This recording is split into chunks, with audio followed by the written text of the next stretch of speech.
কাৰণে কৈছোঁ For you and your family. Have a good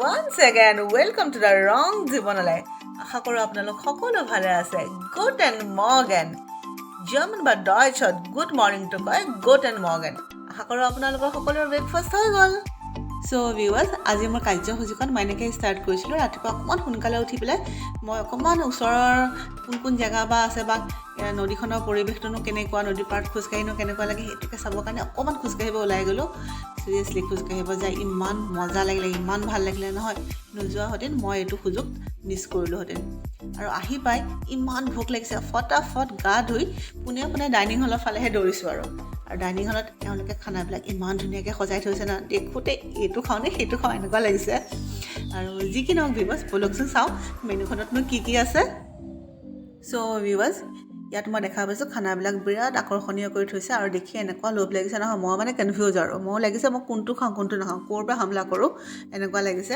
কিন্তু ইয়াত নন ভেজ খানাবিলাক খাবলৈ অকণমান ভয় লাগে কিন্তু মই শুনামতে ইয়াত মানে নন ভেজ খানাবিলাকত চিকেনৰ মানে আইটেম ল'লেও চিকেনৰ লগত পৰ্ক আৰু বিফটো মিক্স থাকে বুলি আৰু কিছুমানে কয় পৰ্ক আৰু বিফৰ যোনটো অইল থাকে সেইটোৰে তেওঁলোকে মেৰিনেট কৰে সেইকাৰণে মই নন ভেজিটেৰিয়ান খানাৰ পৰা অকণমান আঁতৰাই আহি পেলাই মই ভেজিটেৰিয়ান খানাৰ ফালে আহিছোঁ আৰু ইয়াত ভেজিটেৰিয়ান খানাতো বহুত বেছি অপশ্যন আছে একো দিগদাৰ নাপায় আৰু তাৰ বাহিৰে এগটো আছেই এগৰো তেওঁলোকে বহুতকেইটা আইটেম বনাই থৈছে চ' চিকেন নাচ আহি এগৰ দিয়ে কামটো চলাই দিওঁ আৰু এইখিনিতে মনত পৰোঁতে ভিউৱাৰ্ছ মই এটা কথা কৈ থৈ দিওঁ চেক ৰিপাব্লিক ব্ৰেডৰ কাৰণে ফেমাছ ইয়াত ভেৰাইটিজ অফ ব্ৰেড আছে ইমানেই ব্ৰেড আছে আপোনালোকে চাগৈ টেষ্ট কৰি শেষ কৰিব নোৱাৰিব চ' ভিউৱাৰ্ছ ইয়াৰ মানুহে বেচিকেলি তেওঁলোকে গাহৰিটো খাই বিৰাট ভাল পায় তেওঁলোকে গাহৰিৰ বিভিন্ন ধৰণৰ আইটেম বনাই ব্ৰেডৰ লগত খায় আৰু ইয়াৰ বাহিৰেও মই দেখা পাইছোঁ ইয়াৰ বেছিভাগ মানুহৰ ঘৰৰ সন্মুখত এডৰা মাছৰুম খেতিটো কৰেই আৰু তেওঁলোকৰ মাছৰুমো চাগৈ বহুত প্ৰিয়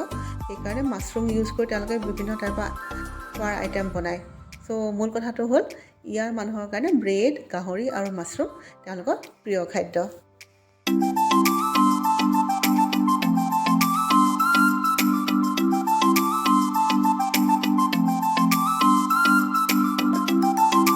ভিউৱাৰ্ছ আমাৰ এতিয়া খানা খোৱা পৰ্বটো শেষ হৈছে আৰু এতিয়া ভাবিছোঁ অকণমান প্ৰাগ চিটিখন আমি এক্সপ্ল'ৰ কৰিবলৈ যাওঁ আৰু মই সাধাৰণতে কি কৰোঁ কোনোবা এখন নতুন জেগালৈ আহিলে তাৰ কোনকেইটা পইণ্ট আমি চাম বা কোনকেইটা পইণ্ট আমি কভাৰ কৰিবই লাগিব সেই বিষয়ে মই এখন লিষ্ট লিখি লওঁ আৰু তাৰ বাহিৰে গুগল ভাইয়া আছে গুগল ভাইয়া জিন্দাবাদ আৰু মোৰ মেইন প্ৰব্লেমটো কি হ'ল মোৰ লগত এজনী অকণমানি আছে আৰু তাইক লৈ পেলাই এইকেইটা প্লিজ কভাৰ কৰিবলৈ পাৰিম নে নোৱাৰিম সেইটো এটা মোৰ মাথাত চিন্তা সোমাই থাকে সেইকাৰণে মই লিষ্টখন লিখি ল'লে মোৰ কাৰণে অকণ সুবিধা হয় ত' ভিউৱাৰ্ছ চিটিখন ফুৰিবলৈ যোৱাৰ আগতে ভাবিলোঁ অকণমান পইচাটো এক্সচেঞ্জ কৰি লওঁ কিয় কি জাৰ্মানীত ইউৰো চলে আৰু ইয়াৰ যেনেকৈ আপোনালোকক মই আগতে কৈছোঁ ইয়াৰ কাৰেঞ্চিটোতকৈ চেক কৰোণা চ' আমি ইউৰোক এতিয়া চেক কৰোণালৈ কনভাৰ্ট কৰিব লাগিব বন্ধুসকল এইখিনিতে আৰু এটা কথা সকীয়াই থৈ দিওঁ চেক ৰিপাব্লিক মানে প্ৰাগখন এখন টুৰিষ্ট প্লেচ হয় তো ইয়াৰ লোকেল মানুহখিনি কেনেকুৱা হয় সেইটোতো চবেই গম পায় কি ৱৰ্ল্ডৰ ভিতৰত এডুকেটেড মানুহ যদি আছে চবতকৈ যদি একদম সুৰক্ষিত জেগা আছে প্ৰাগে হয় কিন্তু যিহেতু টুৰিষ্ট প্লেচ হয় সেইকাৰণে বহুত জেগাৰ পৰা বহুত মানুহ আহে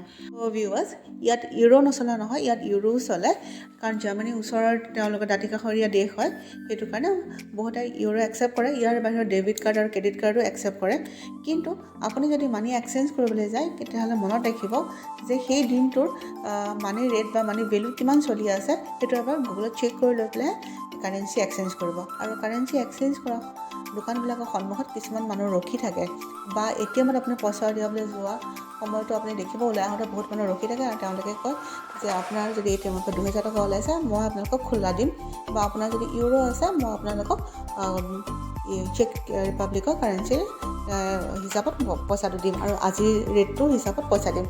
সেইবিলাক মানুহক কেতিয়াও বিশ্বাস নকৰিব, কাৰণ সেইবিলাক তাৰ লোকেল মানুহ নহয়, বাহিৰৰ মানুহ, আৰু সেইবিলাকৰ কথা যদি বিশ্বাস কৰে তেতিয়াহ'লে ডাঙৰ বিপদত পৰিব পাৰে।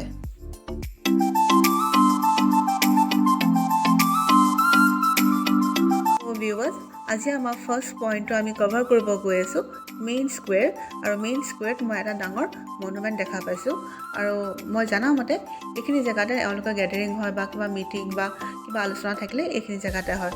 ধৰি লওক আপোনালোকে আমাৰ ইণ্ডিয়া গেটৰ লগত তুলনা কৰিব পাৰে। ইণ্ডিয়া গেটৰ সন্মুখত যিখিনি বস্তু আমাৰ সাধাৰণতে হয়, কাৰ্যসূচী হয়, সেই বস্তুখিনি সাধাৰণতে ইয়াৰ প্ৰাগৰ এই মেইন স্কুৱেৰতে হয়। ভিউৱাৰ্ছ, আমি নেক্সট কভাৰ কৰিব গৈ আছোঁ অল্ড টাউন স্কুৱেৰ, আৰু অল্ড টাউন স্কুৱেৰত আছে Charles Bridge, Prague Castle, Astronomical Clock, গীৰ্জাঘৰ, এনেকুৱা বহুত ধৰণৰ ধৰি লওক মিউজিয়ামৰ পৰা আদি কৰি বহুত ধৰণৰ বস্তু আছে, আৰু সেইবিলাক এতিয়া আমি কভাৰ কৰিবলৈ গৈ আছোঁ। চ' বন্ধুসকল, আমাৰ অল্ড টাউন স্কুৱেৰত থকা নেক্সট পইণ্টটো হ'ল এষ্ট্ৰনমিকেল ক্লক। 1410 চনত প্ৰথমবাৰৰ কাৰণে এই ঘড়ীটো স্থাপন কৰা হৈছিলে। ই বিশ্বৰ তৃতীয় আটাইতকৈ পুৰণি এষ্ট্ৰনমিকেল ক্লক। এতিয়া পৰ্যন্তলৈকে কোনো অসুবিধা নোহোৱাকৈ সুন্দৰভাৱে এই ঘড়ীটো চলি আছে, আৰু প্ৰতি ঘণ্টাতে এই ঘড়ীটোৰ বেল বা এলাৰ্ম বজে, আৰু ইয়াৰ বাহিৰেও এই ঘড়ীটোৱে চন্দ্ৰ, সূৰ্য আৰু পৃথিৱীৰ অৱস্থানো দেখায়। সেইকাৰণে এই ঘড়ীটো পৰ্যটকৰ এক আকৰ্ষণীয় কেন্দ্ৰ হৈ পৰিছে। চ' ভিউৱাৰ্ছ, অল্ড টাউন স্কুৱেৰটোক আপুনি প্ৰাগৰ মেইন প্লেচ বুলি ক'লেও ভুল নহ'ব, কাৰণ এইখিনি জেগাতে আপুনি এষ্ট্ৰনমিকেল ক্লক, কেচল, গীৰ্জাঘৰ, টাউন হল, ওচৰতে আছে মিউজিয়াম, তাৰপিছত বজাৰ আছে, ৰেষ্টুৰেণ্ট আছে, আৰু চবতকৈ ইণ্টাৰেষ্টিং কথা হ'ল এইখিনি জেগাতে তেওঁলোকৰ লোকেল খাদ্য আপুনি উপভোগ কৰিব পাৰিব। এতিয়া মই দেখিছোঁ এটা অল্ড প্ৰাগ হেম আৰু লংগুছ গৰমে গৰমে বনাই আছে। চ' ভিউৱাৰ্ছ, এইখিনিতে গীৰ্জাঘৰৰ ওচৰত মই ধুনীয়াকৈ মেগনেটৰ দোকান দেখিছোঁ। মই যাওঁ মেগনেট কিনিবলৈ, আৰু আপোনালোকে যে টাংগা ৰাইড ল'ব বিচাৰে এইখিনিতে টাংগা ৰাইড ল'ব সুবিধা আছে। ইয়াৰ বাহিৰেও চহৰখন ফুৰিবৰ কাৰণে ভেণ্টেজ কাৰবিলাক আছে। ভেণ্টেজ কাৰ ইউজ কৰিও আপোনালোকে চহৰখন ফুৰিব পাৰে, আৰু তাৰ বিনিময়ত আপোনালোকে 100 ইউৰোজমান খৰচ কৰিবলগীয়া হ'ব পাৰে।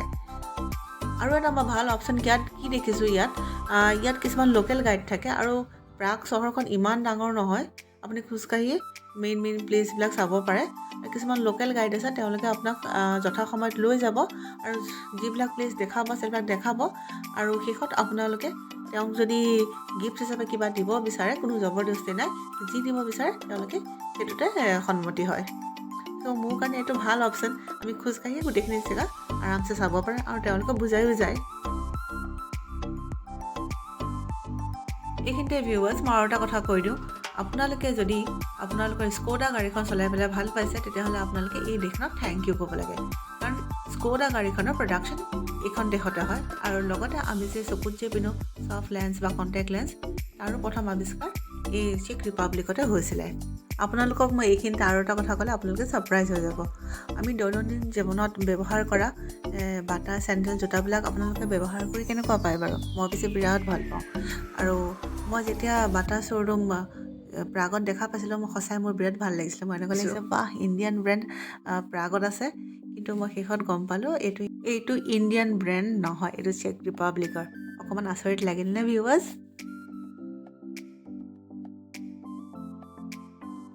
এইবাৰ আমি নেক্সট পইণ্ট এটা আৰ্ট মিউজিয়াম কমপ্লিট কৰি প্ৰাগ কেচলৰ ফালে আগবাঢ়ি আহিছোঁ।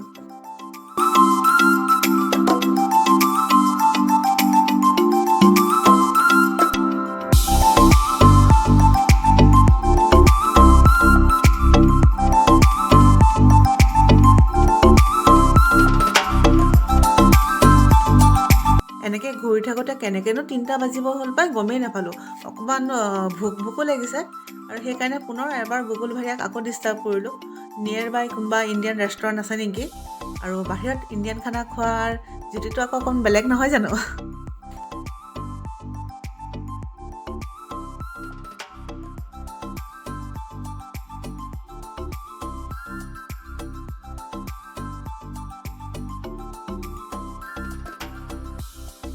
relax. So viewers, finally আমি আহি পেলাই ইণ্ডিয়ান ৰেষ্টুৰেণ্ট পালোহি।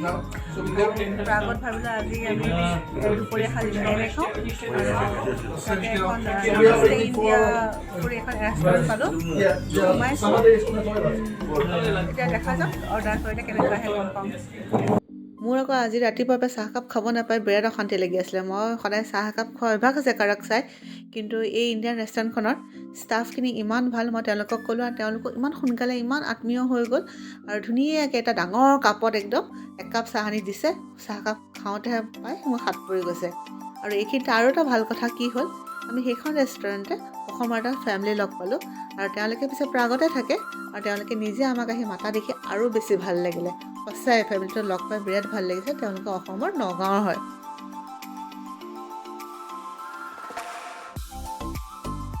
थैंक यू भैया, आपकी यहाँ पर खाना खा के हमें बहुत अच्छा लगा। Thank you so much for in coming. Future में भी अगर हुआ तो हम लोग पक्का आएंगे। बिल्कुल आइएगा, most welcome. Any time you can come, you can send your friends family and we will definitely take care of them also. So thank you so much for visiting us. Thank you very much. Thank you जय उत्तराखंड। जय उत्तराखंड, जय। Thank you sir. Thank you, welcome to Namaste India. बहुत खुशी हुई आप लोगों से मिलके। धन्यवाद आप लोगों का, आपकी यात्रा शुभ रहे। Thank you sir. Thank you. Enjoy the Prague. Thank you very much. Welcome to see you again. और इंडिया आबाद रहे। সকলোকে লগ পাই সকলোৰে লগত কথা পাতি সঁচাই বিৰাট ভাল লাগিলে। আৰু আজি সঁচাই ফিল কৰিছোঁ বিদেশত আপোন মানুহ বোলা অনুভৱটো বা কথাষাৰ ৰিয়েলি সত্য কথা। আৰু বিদেশত আপোন মানুহ লগ পালে সেইটো অনুভৱ মই চাগা কথাৰ মাজেৰে আপোনালোকক বুজাব নোৱাৰিম ভিউৱাৰ্ছ। চ' ভিউৱাৰ্ছ, বিদেশত এনেকুৱা দেশী খানা খাই পেলাই সঁচাই বিৰাট ভাল লাগিলে। এইবাৰ আমি ওলাইছোঁ ডান্সিং হাউচ কমপ্লিট কৰিবৰ কাৰণে। চ' ভিউৱাৰ্ছ, এই ডান্সিং হাউচটো নিৰ্মিত হৈছিলে 1992 চনত আৰু পৰ্যটকৰ বাবে মুকলি কৰি দিয়া হৈছিলে 1996 চনৰ পৰা। আৰু এই ডান্সিং হাউচটো নিৰ্মিত কৰা হৈছিলে প্লাষ্টিক উপাদানেৰে। আধুনিক যুগত আৰ্কিটেক্সাৰৰ এটা সুন্দৰ আদৰ্শ বা আৰ্হি বুলিব পাৰি। এই ডান্সিং হাউচটো পৰ্যটকৰ আন এটা আকৰ্ষণীয় কেন্দ্ৰ হৈ পৰা কাৰণ হ'ল বিভিন্নজনে এই ডান্সিং হাউচৰ লগত বিভিন্ন পজত ফটো তোলাৰ এটা ডাঙৰ চখ। ডান্সিং হাউচৰ ভিতৰত পিছে বিভিন্ন ধৰণৰ অফিচ বা ৰেষ্টুৰেণ্টো দেখা পোৱা যায়।